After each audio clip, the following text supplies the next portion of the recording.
Kertas putih di depanku seakan menyala panas, padahal hanya selembar surat cerai dari pengadilan agama. Aku menarik napas panjang, mencoba tersenyum sopan di depan hakim, meski tenggorokanku seret seperti disumpal debu.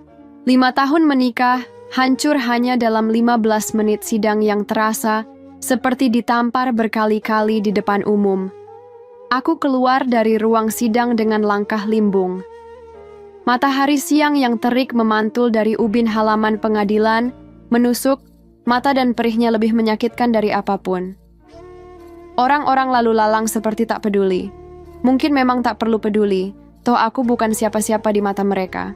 Aku hanya satu dari sekian banyak perempuan yang akhirnya dikembalikan ke dunia sebagai bekas. Di luar pagar pengadilan, aku berdiri menunduk, lalu membuka WhatsApp. Tak ada pesan, tak ada yang bertanya bagaimana perasaanku. Keluarga mungkin tahu, tapi mereka pasti sedang sibuk dengan urusan masing-masing. Aku tak menyalahkan siapapun, bahkan aku tak tahu harus menyalahkan siapa untuk semuanya. Langkahku terhenti di sebuah warung kecil dekat pinggir jalan. Tempat itu bukan istimewa, tapi aku butuh tempat duduk dan segelas teh manis. Aku memesan 1 piring nasi tempe, hanya itu yang bisa kutelan hari ini. Lidahku tawar, tenggorokanku kering, tapi aku tetap memaksa mulutku mengunyah. Tidak boleh tumbang di hari pertama jadi janda. Baru suapan ketiga, suara motor berhenti di depan warung. Suara langkah sepatu kulit yang kukenal muncul mendekat. Aku menoleh, refleks. Aku hampir tak percaya. "Bularas?"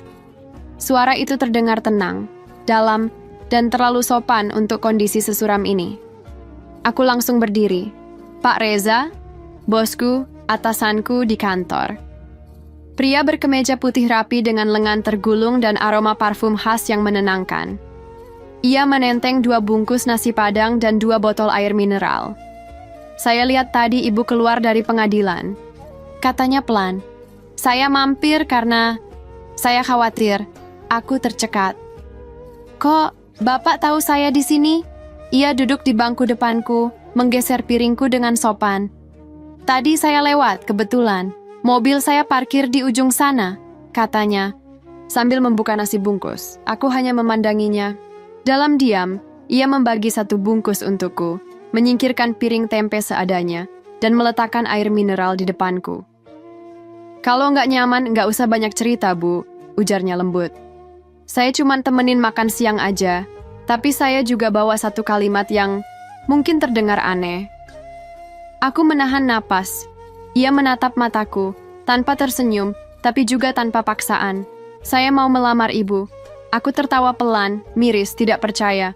"Pak Reza, saya baru 1 jam jadi janda." Justru itu. Suaranya tetap datar, tapi dalam. "Saya tahu ini bukan waktu yang umum. Tapi saya juga tahu, kalau saya nunggu waktu yang sempurna, mungkin saya malah terlambat." Aku menunduk. Pipiku panas, entah malu atau bingung. "Saya belum sembuh, Pak. Saya nggak nyuruh ibu jawab sekarang. Saya cuman nggak mau menyesal, karena pernah diam." Aku tak tahu harus bicara apa. Lelaki di hadapanku ini adalah atasan, yang selama ini selalu terlihat tangguh, profesional, tak pernah membaur lebih dari batas kerja. Tapi hari ini, dia datang membawa nasi bungkus dan lamaran. Dalam diam, aku memperhatikan caranya makan. Tenang, tidak banyak bicara. Ia tidak pernah menatapku lebih dari seperlunya, tapi hari ini, ia seperti menatap luka di balik tubuhku. Dan, bukannya menghindar, ia duduk di samping luka itu, membagi makanan dan ketenangan. Kami makan tanpa suara selama beberapa menit, hanya diiringi suara kendaraan lewat dan kipas angin rusak yang berderit. Setelah selesai, ia merapikan bungkus nasi dan membuangnya ke tempat sampah di sudut warung. Sebelum berdiri, ia menyodorkan kartu namanya. "Kalau ibu sudah siap, hubungi saya, untuk apapun. Bahkan kalau cuma ingin makan siang bareng." Aku mengangguk. "Terima kasih, Pak." Ia membungkuk sopan, lalu pergi. Motor dinyalakan, melaju perlahan, tak ada drama. Tak ada desakan, hanya 1 kalimat yang tertinggal di udara siang itu. Saya tahu ini bukan waktu yang umum, tapi saya juga tahu, kalau saya nunggu waktu yang sempurna, Mungkin saya malah terlambat. Hari itu, aku masih belum bisa menjawab apapun. Tapi untuk pertama kalinya setelah 5 tahun, aku merasa tidak benar-benar sendiri. Pulang dari warung, aku menatap cermin lama di kamar kosku yang sempit. Dulu aku mematut diri di situ sambil mencoba berbagai gaya hijab saat masih jadi istri orang. Kini, bayanganku sendiri terlihat asing. Wajah ini, mata ini, bibir ini seperti kehilangan cahaya. 1 jam setelah bercerai aku dilamar. Tapi malam ini, yang terus terngiang justru suara mantan suamiku. Bukan kata-katanya, karena dia belum berkata apa-apa. Tapi bayangannya, yang terasa belum benar-benar pergi. Aku mencoba tidur lebih awal. Namun pukul 11 malam, ponselku bergetar. Nomor tidak dikenal. Aku hampir menolak panggilan itu, tapi rasa penasaran menang. Kupencet tombol hijau dan suara di ujung sana langsung membuat jantungku berdegup 2 kali lebih cepat dari biasanya. "Lar, kamu tidur?" Aku diam, itu suaranya. Dimas, pria yang kemarin pagi masih jadi suamiku. "Maaf, aku tahu ini larut. Tapi, aku cuma mau ngomong sebentar aja." Suaraku berat. "Ngomong soal apa? Kita udah nggak ada hubungan." Dia menghela napas. Aku tahu aku salah. Tapi setelah pulang dari pengadilan tadi, aku ngerasa hampa. Kamu benar-benar udah nggak jadi milikku. Rasanya aneh. Aku menggenggam ponsel erat-erat. Aneh? Waktu kamu bilang aku mandul di depan ibumu? Waktu kamu nyuruh aku tidur di ruang tamu karena kamu males lihat wajahku? Itu nggak aneh. Ya, dia diam. Lalu berkata pelan. Aku minta maaf. Aku kejam. Aku nyesel. Aku tertawa kecil, tapi getir. Nyesel setelah aku beneran pergi, setelah aku nggak bisa dijadikan kambing hitam lagi. Lar, aku tahu kamu pasti benci aku. Tapi kalau kamu mau, kita bisa mulai lagi dari nol. Aku bisa berubah. Aku memejamkan mata. Jari-jariku gemetar. 1 jam setelah tanda tangan cerai, ada yang melamar aku, Mas. Siapa? Suaranya langsung meninggi. Bosku. Dia terdiam cukup lama, lalu tertawa pelan. Tawa yang membuatku merasa muak. Kamu serius mau nikah? Sama dia? Sama orang tua yang bahkan gak pernah kamu ceritain? Serius atau enggak, bukan urusanmu lagi. Nada suaraku tenang. Tapi dalam dada, aku tahu aku sedang membakar jembatan terakhir yang mungkin masih menghubungkan masa lalu dan masa depanku. Dimas kembali berbicara, nadanya memelas. Kamu cuma kesal, Lar. Aku juga nggak pernah bener-bener pengen pisah. Aku bingung waktu itu. Dan aku juga nggak pernah benar-benar pengen dihina setiap hari. Jawabku cepat. Tapi hidup nggak selalu tentang apa yang kita pengen. Kadang, yang kita butuh cuma keberanian buat keluar dari tempat yang menyakitkan. Panggilan itu kututup sendiri. Tanpa salam, tanpa pamit, tanpa niat untuk kembali. Malam itu aku menangis. Bukan karena aku masih cinta, tapi karena aku pernah percaya pada orang yang salah selama terlalu lama. Di tengah tangis itu, ponselku kembali berbunyi. Kali ini dari nomor yang kusimpan, Pak Reza. Pesannya pendek. Besok saya antar makan siang ke kantor. Semangat, Bularas. Aku tak membalas apa-apa. Tapi untuk pertama kalinya, aku tidur tanpa rasa ingin menghilang dari dunia. Hari-hari setelah perceraian berjalan seperti kabut pagi yang lambat naik ke langit. Dingin, berat, tapi perlahan memberi cahaya. Aku kembali masuk kerja 2 hari setelah sidang. Tak ada yang menyambutku secara berbeda, dan itu justru melegakan. Seolah dunia tidak peduli pada status janda di KTP baruku. Pak Reza tetap jadi bos yang sama. Tegas, tenang, dan tidak pernah menyentuh batas profesional. Tapi aku tahu, sejak peristiwa di warung itu, ada yang berubah. Tidak mencolok, tapi terasa.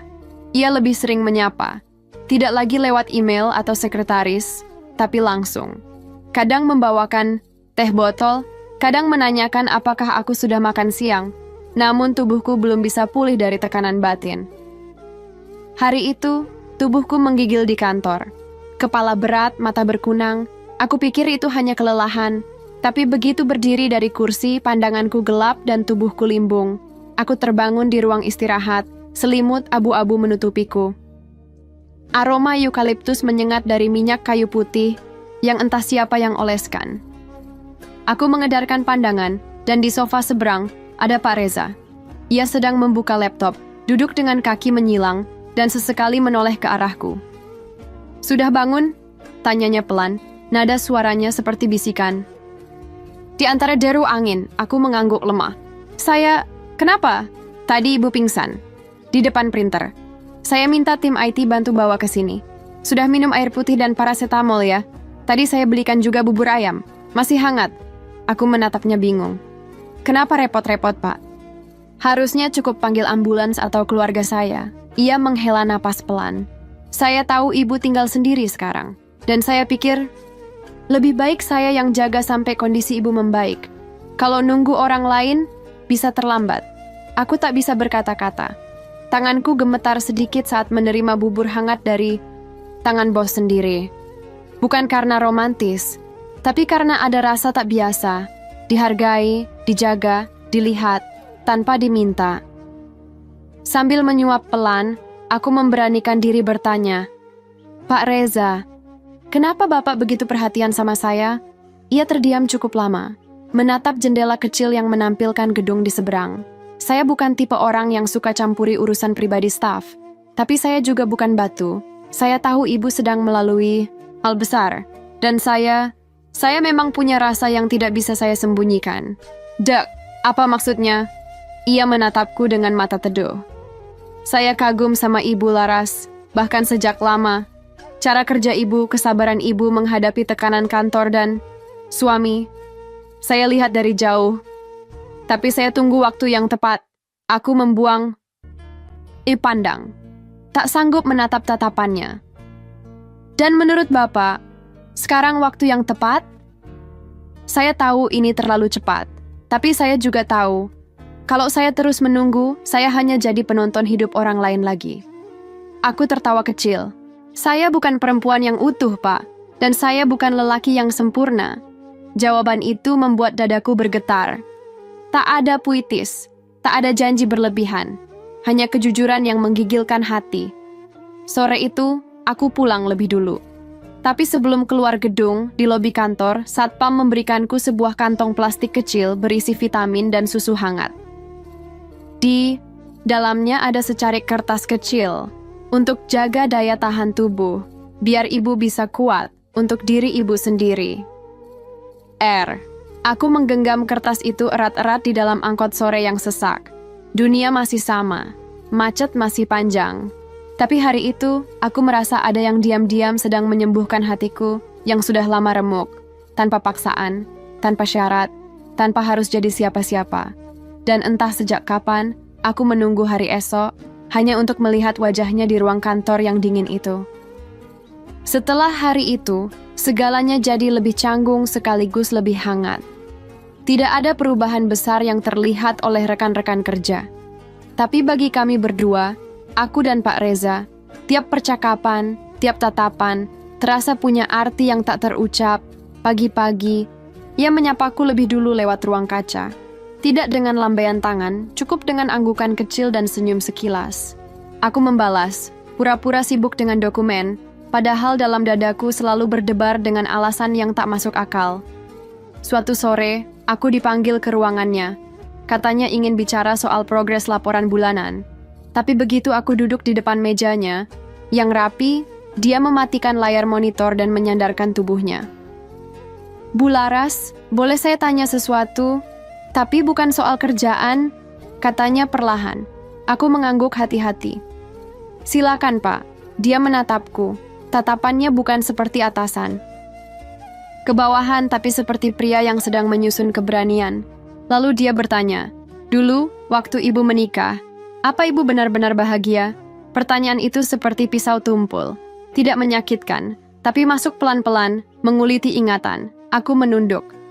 Awalnya iya, tapi makin ke belakang, saya tidak tahu lagi bedanya antara menikah dan bertahan demi gengsi. Pak Reza mengangguk pelan. "Saya pernah tunangan, bertahun-tahun lalu, tapi dibatalkan sepihak karena katanya saya terlalu kaku, terlalu sibuk kerja.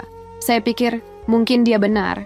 Tapi sejak itu, saya lebih memilih kerja daripada mencari lagi. Jadi selama ini Bapak sendiri? Tanyaku pelan. Sendiri bukan karena tidak bisa mencari, tapi karena tidak ingin sembarang memilih. Saya selalu pikir, saya akan tahu kapan saatnya. Saya akan tahu siapa orangnya. Ia menatapku lurus. Dan saya rasa, saya sudah tahu sekarang. Aku tersentak. Rasanya aneh.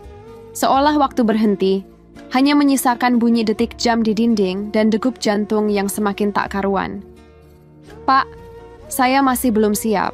Bukan karena saya tidak menghargai perasaan Bapak, tapi karena saya sendiri belum berdamai dengan diri saya. Saya mengerti. Ia mengangguk, tidak marah, tidak kecewa, justru tersenyum kecil, menenangkan. Saya tidak minta jawaban sekarang. Bahkan kalau ibu perlu 1 2 tahun, saya akan tetap di sini. Bukan untuk menunggu, tapi untuk memastikan ibu tidak merasa sendiri. Aku menunduk lagi. Kali ini bukan karena malu, tapi karena ingin menyembunyikan air mataku yang mulai mengambang. Tahu tidak, Pak? Suaraku bergetar. Dulu saya pikir tidak akan ada lagi lelaki yang bisa menghargai saya, apalagi mencintai saya apa adanya. Ia menjawab lembut. Saya tidak mau mencintai ibu karena masa lalu ibu. Saya mencintai ibu karena cara ibu bertahan dari semua itu. Aku berdiri, tak sanggup melanjutkan percakapan. Tapi sebelum membuka pintu, aku menoleh pelan dan berkata, "Terima kasih sudah buat saya merasa cukup, meski belum utuh." Dan sore itu, aku keluar dari ruangannya dengan napas yang masih sesak, tapi ada ruang kecil dalam hati yang perlahan, terasa terang. Ruang yang belum berani kutinggali. Tapi kini aku tahu, tempat itu mungkin bukan kosong. Mungkin ia sedang menungguku untuk kembali percaya pada cinta. Bukan yang menyelamatkan, tapi yang tak pernah meninggalkan. Aku pikir semuanya akan membaik setelah hari itu. Setiap hari aku berusaha lebih kuat, lebih tenang, dan lebih menerima diriku sendiri. Pak Reza tak lagi menyinggung soal perasaan. Ia tetap hadir sebagai atasan yang suportif. Pria yang tahu kapan harus mendekat dan kapan harus memberi ruang. Tapi diam-diam, setiap gestur kecilnya membekas. Ketika ia menyodorkan payung saat hujan deras, atau ketika ia membawakan cemilan sore ke mejaku, katanya, "Dari rapat tadi, sisanya banyak." Tapi ternyata, masa lalu belum benar-benar selesai. Hari itu saat aku baru keluar dari toilet kantor, seorang laki-laki berdiri di ujung lorong. Tubuhnya tegap, kemeja kusut, wajah yang dulu begitu ku kenal, Dimas. Aku berhenti, suasana mendadak mencekam. Karyawan lain masih lalu lalang, tapi waktu seolah membeku di antara kami berdua. "Laras," katanya dengan suara rendah. "Apa yang kamu lakukan di sini?" Dia berjalan mendekat, ekspresi wajahnya berantakan. "Kita harus bicara. Di luar? Sekarang." Aku melangkah mundur. "Maaf, ini tempat kerja saya. Kamu tidak punya hak datang seenaknya." Beberapa rekan kerja menoleh penasaran. Aku menarik napas dalam, lalu berjalan cepat kembali ke ruanganku. Tapi baru 5 menit berlalu, Pak Reza muncul di pintu dengan wajah serius. "Bu Laras, bisa ikut saya sebentar ke ruangan?" Aku mengikuti. Dan di dalam ruangannya, Dimas sudah duduk, kepalanya menunduk, tangan mengepal di paha. Pak Reza berdiri di depan jendela, membelakangiku. "Tadi staf kami lapor, ada orang tak dikenal di lorong. Saya sudah minta satpam periksa CCTV dan identitas." Aku mendekat. "Dia mantan suami saya." Pak Reza perlahan menoleh. "Pak Dimas, saya tidak keberatan Ibu Laras menerima kunjungan siapapun, tapi tidak di area kerja kami. Kalau ingin bicara, silakan melalui jalur resmi. Atau minta izin baik-baik. Bukan menerobos begitu saja." Dimas mendongak. Matanya memerah, mungkin marah, mungkin malu. "Kamu suka ya sama dia?" katanya kepadaku. "Baru juga seminggu cerai, sudah nempel sama bos sendiri." Pak Reza mengepalkan tangan. "Cukup." Aku berdiri tegak. "Jangan hina saya lagi, Mas. Jangan pernah pikir kamu masih punya hak menentukan siapa yang bisa dekat dengan saya." Dimas tertawa kecil. "Jadi kamu emang cari pelarian ya? Lari ke laki-laki tua bermuka dingin gini. Pak Reza berjalan pelan ke arahnya. Suaranya pelan, tapi tajam. Saya bisa laporkan Anda atas tuduhan pencemaran nama baik dan pelanggaran privasi. Tapi saya tahu ini bukan tentang saya. Ini tentang rasa kehilangan yang tidak bisa Anda terima. Dimas berdiri, wajahnya gelap. Tapi sebelum keluar, dia menatapku dan berkata, "Kamu boleh pikir kamu bahagia sekarang, Laras. Tapi semua itu cuma sementara. Percaya sama saya." Dia pergi. Pintu menutup. Ruangan hening. Pak Reza menatapku lama, lalu menarik napas panjang. Saya minta maaf karena membiarkan dia masuk sejauh itu. Aku menggeleng. "Bukan salah, Bapak. Dia memang begitu. Selalu merasa jadi korban." Kami terdiam lama. Lalu ia berkata, "Saya akan pastikan dia tidak mengganggu lagi. Kalau perlu, saya minta legal kita buatkan surat peringatan resmi." Aku mengangguk pelan. "Terima kasih, Pak." Tapi sebelum aku keluar dari ruangan, ia berkata pelan, "Saya tidak akan biarkan siapapun menyakiti ibu lagi. Bahkan kalau itu artinya saya harus melindungi dari belakang tanpa ibu tahu." Dan entah kenapa, hari itu, rasa takutku berubah menjadi rasa percaya. Pada dunia, pada diriku, dan pada laki-laki yang diam-diam mulai mengisi bagian yang kosong dalam hidupku. Hari-hari setelah insiden dengan Dimas terasa berbeda. Aku tetap bekerja seperti biasa, duduk di kursi yang sama, membuka lembar Excel yang sama, dan menghirup aroma kopi kantor yang sama. Tapi ada satu yang berubah. Aku tidak lagi merasa gentar menghadapi hidup. Namun perubahan itu bukan berarti aku langsung siap menerima cinta yang baru. Justru sebaliknya, aku merasa perlu berhenti sejenak, menoleh ke dalam. Melihat luka-luka lama yang selama ini hanya kututupi dengan bedak dan senyuman tipis. Suatu sore, saat jam kerja hampir habis dan semua rekan mulai berkemas, aku mengetuk pintu ruang Pak Reza. "Ibu Laras, silakan masuk." Aku duduk pelan. Di atas mejanya, ada tumpukan dokumen yang belum ia sentuh. Tapi tatapannya langsung padaku, tidak terbagi. "Saya ingin bicara sebentar, Pak," kataku hati-hati. Ia mengangguk. "Tentu." Aku menggigit bibir bawahku sebentar sebelum bicara. "Soal lamaran Bapak waktu itu." Ia duduk lebih tegak. Sorot matanya tidak gugup, tapi penuh perhatian. "Saya bukan menolaknya, Pak. Tapi saya juga belum bisa menerimanya. Saya pikir saya butuh waktu untuk mengenali diri saya sendiri. Untuk sembuh, bukan karena luka dari orang lain, tapi karena saya sudah terlalu lama lupa siapa saya." Ia mengangguk pelan. "Saya mengerti. Saya ingin terapi. Saya ingin bicara dengan konselor. Bukan karena saya merasa rusak, tapi karena saya ingin utuh. Saya ingin bisa melihat masa depan, bukan dengan rasa takut, tapi dengan keberanian." Pak Reza menatapku, lalu berkata, "Kalau itu yang membuat ibu bahagia, saya akan dukung. Saya tidak ingin Bapak menunggu dengan harapan. Saya tidak ingin membuat Bapak terjebak dalam ketidakpastian." "Saya tidak menunggu dalam artian itu, Laras," katanya lembut. "Saya hanya tetap di sini. Seperti biasa, kalau suatu hari ibu merasa pantas dicintai lagi, saya ingin jadi orang pertama yang tahu." Aku menunduk. Di mataku mulai terasa panas, tapi aku menahan tangis itu. Bukan karena sedih, tapi karena aku tersentuh.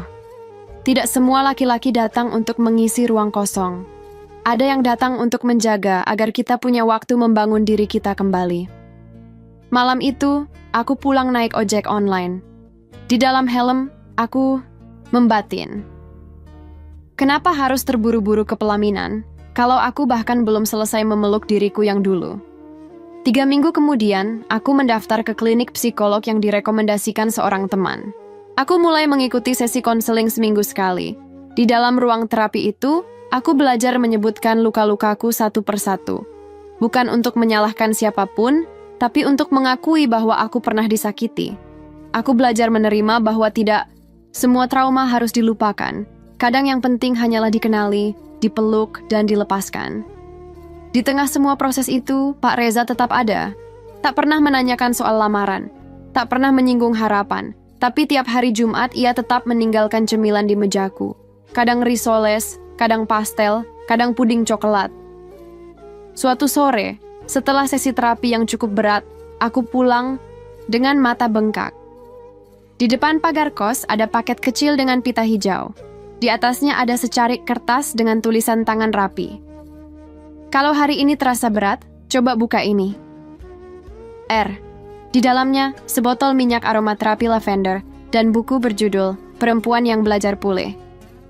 Buku itu langsung menampar batinku dengan lembut, seolah berkata, "Kamu boleh hancur, tapi kamu berhak utuh lagi." Aku menatap langit sore yang mulai menggelap. Dan untuk pertama kalinya dalam hidupku, aku tidak lagi merasa harus kuat agar disayang. Aku cukup bernapas, dan itu pun sudah pantas untuk dicintai.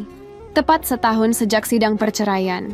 1 tahun penuh pelan-pelan menyusun kembali puing hidup, menulis ulang makna diri, dan menerima bahwa bahagia tidak harus datang dengan pesta. Dalam 1 tahun itu, aku tidak pernah memberi jawaban pasti kepada Pak Reza, tapi dia juga tidak pernah bertanya ulang. Ia hanya terus hadir. Diam-diam, tapi terasa nyata. Pagi itu, sebuah amplop krem tiba di meja kerjaku. Tidak ada nama pengirim. Hanya stempel hotel bintang 5 di sudut amplop. Aku membukanya. Perlahan, di dalamnya kartu undangan berwarna putih mutiara dengan ukiran emas di pinggirnya. Tulisannya rapi dan elegan. Kami mengundang Anda untuk hadir dalam momen sakral yang telah lama ditunggu.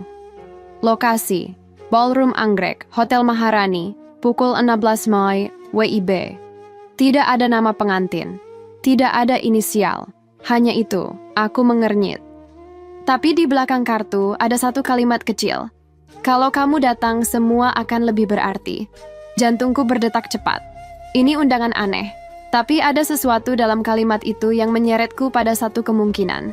Aku datang. Aku berdiri di depan ballroom pukul 4 kurang 10 menit. Para tamu datang satu persatu, mengenakan pakaian terbaik mereka. Ada yang membawa bunga, ada yang tersenyum penuh tanya. Tapi tidak satu pun dari mereka yang tahu siapa yang akan menikah. Semua duduk, menunggu dengan bisik-bisik penuh penasaran. Aku mengenakan gaun biru muda yang sederhana. Rambutku digelung rapi, tak ada riasan berat. Tapi saat aku melangkah masuk ke dalam ruangan, semua mata menoleh. Aku bingung. Di ujung ruangan, berdiri Pak Reza, memakai setelan jas biru dongker. Senyumnya lembut, tapi penuh keyakinan. Di belakangnya, berdiri penghulu dan 2 saksi. Aku terpaku. Tak tahu harus maju atau mundur. Dia berjalan pelan mendekatiku. Semua mata kini menatap kami. Tapi dunia rasanya sunyi. Laras, suaranya nyaris berbisik. Aku tahu kamu belum bilang iya.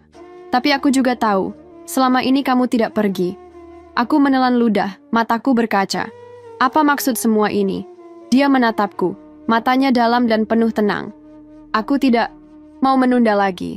Bukan karena aku takut kehilangan, tapi karena aku tahu kamu sudah cukup mencintai dirimu untuk bisa membuka pintu bagi orang lain. Air mataku menetes. Di tengah keramaian itu, di tengah ballroom mewah, aku justru merasa seperti berdiri di ruang sempit penuh kehangatan. Seperti pulang. Aku belum siap sempurna, kataku lirih. Dan aku tidak pernah butuh yang sempurna. Aku hanya butuh kamu. Aku menatap sekeliling. Semua tamu berdiri. Beberapa tersenyum haru, beberapa tak mengerti. Tapi tak satu pun yang protes. Tidak ada yang menghakimi. Hari itu, aku tidak menandatangani surat lamaran. Tapi aku berdiri di samping pria yang pernah bilang, kalau aku menunggu waktu yang sempurna, mungkin aku malah terlambat. Dan tepat di depan penghulu, sebelum ijab dimulai, aku berbisik di telinganya. Sekarang, aku siap. Malam itu, Hotel Maharani yang mewah terasa seperti rumah kecil penuh rahasia. Bukan karena ranjang empuknya, atau lampu gantung kristal yang berkilau di atas kepala kami, tapi karena untuk pertama kalinya, aku tidur di sisi pria yang tidak membuatku merasa harus membuktikan apa-apa. Kami duduk di tepi ranjang. Lampu kamar hanya menyisakan cahaya temaram. Aku masih mengenakan kebaya biru muda yang sedikit lecek, dan Reza membuka dasinya sambil tersenyum kecil. Aku masih nggak percaya hari ini beneran terjadi, kataku sambil tertawa pelan, gugup. Kalau kamu mau mundur sekarang juga, aku masih akan antar kamu pulang dengan sopan, jawabnya. Membuatku tertawa lagi. Terlambat, balasku. Aku udah tanda tangan buku nikah. Dia mendekat pelan, menyentuh tanganku. Laras, malam ini bukan tentang kita harus melakukan apapun. Aku cuma ingin kamu tahu bahwa mulai malam ini, kamu nggak harus berjuang sendirian lagi.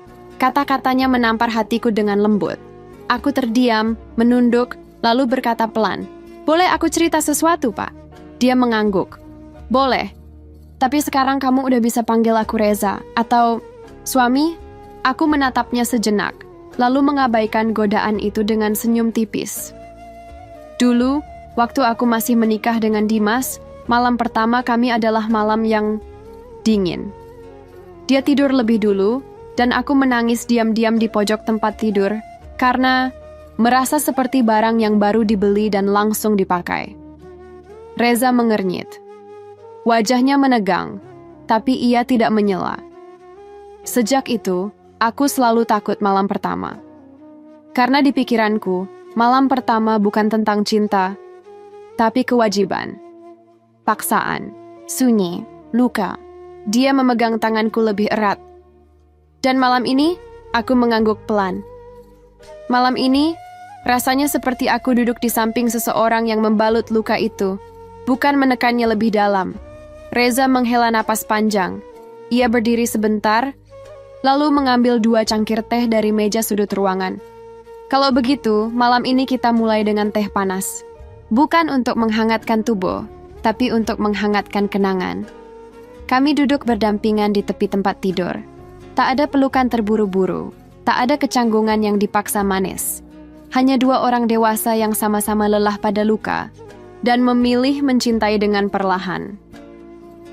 "Boleh aku cerita juga?" tanyanya kemudian. Aku mengangguk. Dulu, aku pernah dilamar balik oleh calon istriku. Tapi seminggu sebelum hari H, dia kabur dengan pria lain. Katanya, aku terlalu datar, terlalu pendiam, terlalu tua dalam cara berpikir. Aku menoleh cepat. "Apa? Kamu dilamar balik?" Dia tertawa kecil. "Iya, tapi ternyata aku cuma pelampiasan dari luka dia sebelumnya. Sejak itu aku berhenti percaya sama konsep jodoh. Sampai aku lihat kamu duduk di ruang resepsionis kantor. Wajahmu capek tapi matamu tetap nyala." Aku membisu. Sejak hari itu, aku tahu, aku nggak cari cinta yang berapi-api. Aku cari cinta yang bisa duduk diam di sebelahku tanpa harus selalu bicara. Aku meletakkan cangkir teh. "Reza, ya, aku nggak janji akan selalu sempurna. Tapi aku janji nggak akan kabur saat kita sama-sama kelelahan." Dia tersenyum, lalu berdiri, berjalan ke arah lampu. Ia mematikan saklar. "Kita tidur, ya. Besok masih banyak yang harus kita mulai." Dan malam pertama kami berakhir tanpa ciuman, tanpa ranjang berantakan, tanpa suara napas yang tergesa. Tapi aku tahu, malam itu adalah malam pertama di mana aku tidak merasa dimiliki, tapi diterima. Dan itu lebih membebaskan dari segalanya. Pernikahan kami tidak diwarnai bulan madu mewah, tidak pula dengan unggahan foto-foto mesra di media sosial. Tidak ada yang tahu selain keluarga dekat dan rekan kantor yang diundang hari itu. Dan aku suka seperti itu. Diam-diam. Damai. Jauh dari hingar-bingar, tapi cukup hangat untuk membuatku merasa hidup. Kami pindah ke sebuah rumah kecil di pinggiran kota. Rumah 1 lantai dengan halaman sempit yang cukup untuk 2 pot tanaman dan 1 kursi goyang plastik. Dapur mungil, ruang tamu sederhana, dan kamar yang hanya ada 1 jendela kecil menghadap ke langit. Tapi setiap pagi Reza selalu bangun lebih dulu dan membangunkanku dengan aroma kopi. Ia menyeduh 2 gelas, 1 untuk dirinya, 1 untukku. Ia tahu aku suka kopi manis dan tak pernah salah takaran gula. "Kalau kopi terlalu pahit kita bisa tambah gula," katanya sambil duduk di sisi ranjang. Tapi kalau hidup terlalu pahit, kita harus tahu kapan berhenti minum dulu." Begitulah dia. Tidak pandai merayu, tapi selalu tahu cara menenangkan pikiranku yang sering overthinking sendiri. Kami bekerja seperti biasa.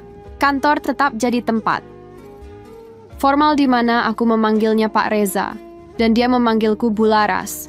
Tidak ada keistimewaan, tidak ada perlakuan beda. Bahkan kadang kami pura-pura tidak saling kenal jika rapat dengan klien luar. Lucunya, di rumah, Kami bisa berdebat soal siapa yang lupa menaruh remote TV atau siapa yang numpahin saus sambal di taplak makan. Tapi tidak pernah saling diam terlalu lama. Reza punya kebiasaan mengetuk pintu kamar 3 kali jika kami berselisih. Sebuah sinyal bahwa aku nggak mau musuhan, ayo bicara. Pernah suatu malam aku menangis karena hal sepele. Pekerjaan menumpuk, tubuh lelah, dan aku merasa gagal jadi istri karena lauk yang kumasak gosong. Reza pulang kantor dengan wajah letih, mencium bau dapur, dan menemukan aku terduduk di lantai, menangis diam-diam. Dia tidak marah, tidak bertanya, dia ikut duduk di lantai, membuka bungkusan nasi padang yang dibelinya di perjalanan. Kalau kamu lagi lelah, kita makan sambil duduk di lantai juga boleh, katanya. Rasanya tetap enak kok, karena yang bikin enak bukan masakannya, tapi orang yang mau makan bareng. Kami makan sambil tertawa. Tangisku berhenti, dan malam itu kami tidur tanpa beban, bahkan tanpa harus menyelesaikan konflik, karena ternyata tidak semua masalah perlu diselesaikan dengan adu argumen. Kadang, cukup dihadapi bersama. Di antara kesibukan, aku sadar sesuatu.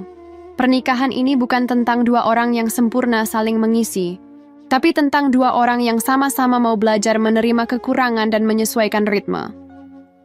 Reza bukan lelaki romantis. Dia tidak pernah memberiku bunga, tidak pernah kirim pesan manis setiap jam. Tapi dia selalu memperhatikan hal kecil. Membetulkan sandalku yang terbalik, mematikan keran air saat aku lupa, dan memastikan ada cemilan di kulkas kalau aku sedang haid. Dan aku juga masih belajar. Belajar untuk tidak menuntut. Belajar mempercayai. Belajar memberi ruang. Aku belajar bahwa cinta bukan soal siapa yang bisa membuatmu tertawa paling keras, tapi siapa yang tetap duduk di sebelahmu meski kamu hanya diam dan menatap kosong. Pernikahan kami tak sempurna, tapi rasanya nyaman. Suatu malam, hujan turun deras. Listrik sempat padam sebentar. Aku dan Reza duduk di ruang tengah, diterangi cahaya lilin. Televisi mati, ponsel ditinggal di kamar, dan tak ada bunyi lain selain rintik air di atap seng dan nyala api yang menari.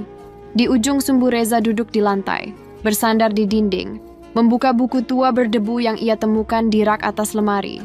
Sampulnya lusuh, warnanya pudar, tapi aku tahu betul buku itu.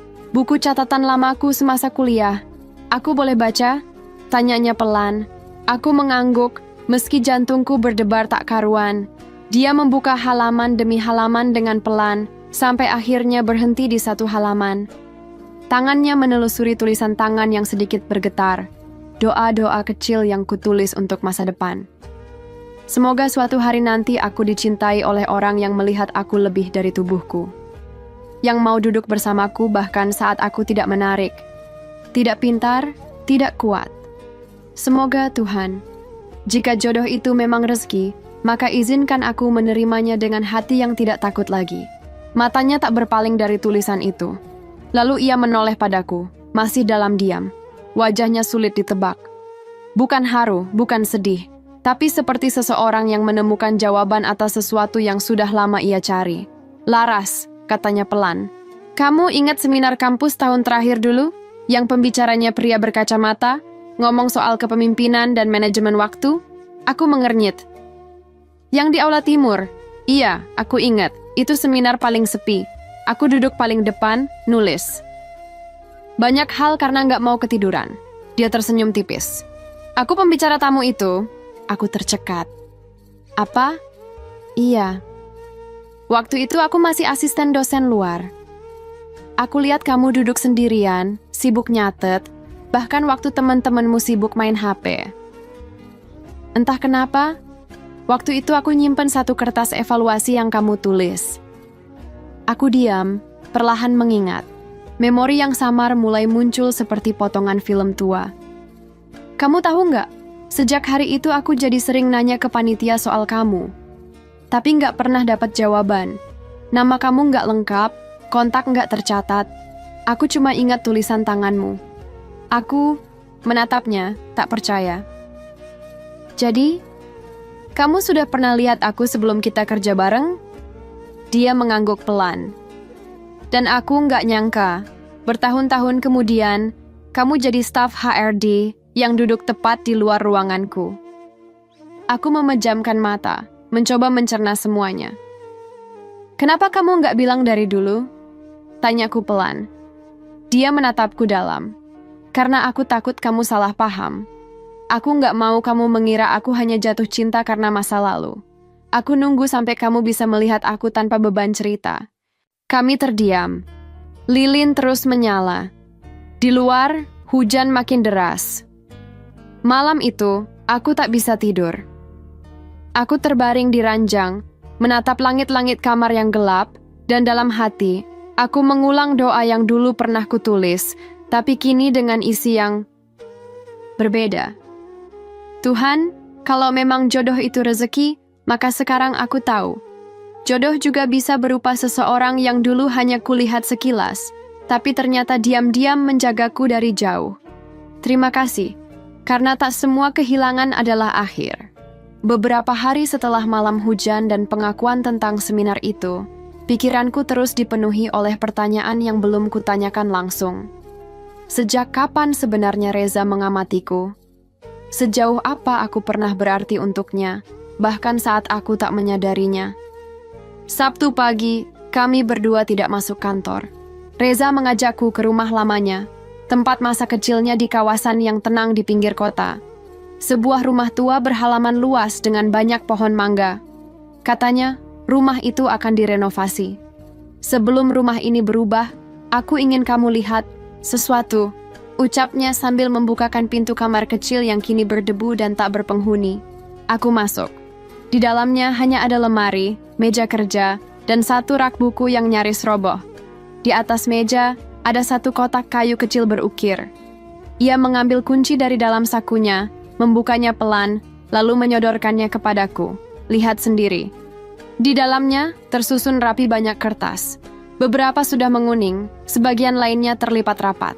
Aku mengambil satu dan membukanya. Tulisan tangan itu, milikku. Ini, Reza tersenyum. Itu kertas catatan evaluasi seminarmu dulu. Yang aku simpan, aku membuka lembaran lainnya. Ternyata ada fotoku diambil diam-diam dari kejauhan. Foto itu bukan mencuri privasi, tapi lebih seperti dokumentasi diam seorang pengagum yang tak punya cukup keberanian bicara. Aku sempat tahu kamu menikah. Aku lihat dari akun Facebookmu yang dulu. Setelah itu aku berhenti berharap. Aku menatapnya lekat-lekat. Tapi kenapa kamu nggak pernah muncul waktu itu? Aku percaya, kalau jodoh itu bukan soal siapa yang duluan datang, tapi siapa yang mau tinggal. Dan waktu kamu datang lagi ke hidupku, bukan sebagai gadis seminar, tapi sebagai perempuan dewasa yang pernah hancur dan bangkit sendiri. Aku tahu, kamu masih perempuan yang sama, tapi jauh lebih kuat. Air mataku tumpah. Semua rasa sakit, semua keraguan, semua prasangka bahwa aku hanya pelarian, runtuh di sana. Selama ini aku mengira, aku yang sedang belajar mencintai ulang. Tapi ternyata, aku hanya sedang diajak pulang oleh seseorang yang bahkan tidak pernah pergi terlalu jauh. Di jalan pulang, Reza menggenggam tanganku dan berkata pelan, "Jadi, kalau nanti ada yang tanya kenapa aku bisa jatuh cinta sama kamu, aku nggak akan bilang karena kamu cantik atau karena kamu pintar." Aku menoleh. "Terus karena apa?" Dia menatap jalan lurus di depannya, lalu menjawab, "Karena kamu pernah duduk di depan aku dan tidak menyerah pada hidup. Bahkan saat tak ada yang menepuk bahumu." Aku menggenggam tangannya lebih erat. Dalam hati, aku membisikkan satu kalimat. Aku bukan perempuan sempurna, tapi aku bahagia akhirnya ditemukan oleh cinta yang tidak terburu-buru, tapi tahu kemana harus kembali.